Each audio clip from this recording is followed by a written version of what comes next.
Hi guys! Welcome back to my channel! So for today's video, mag-unbox tayo ng upuan. So para siyang office chair. So papakita ko sa inyo kung ano to. So meron akong video nito na pumunta kami sa shop. Pero nung mag-order kasi kami, out of stock. Kaya ang ginawa namin is mag-order kami online. So I think, sabi dun sa site nila, 1 to 2 weeks.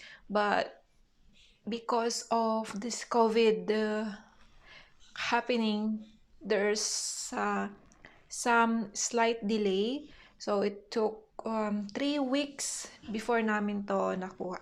So papakita ko sa inyo itong yung chair muna. So guys, ito siya. This is our ARDMORE chair 1 SDR. Hindi ko alam kung ano yan. Black. And then, this is from Fast Plastic Furniture. And this is how it looks like. And it says here, this is made in China. Then, size niya, ito, 1 of 1 content, 1 chair. So, black ito ha. So, ayan, tignan natin dito. Yan. Dito lang ako sa loob ng kwarto. Get to work, sabi niya.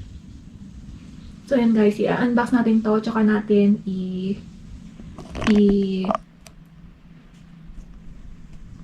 basta.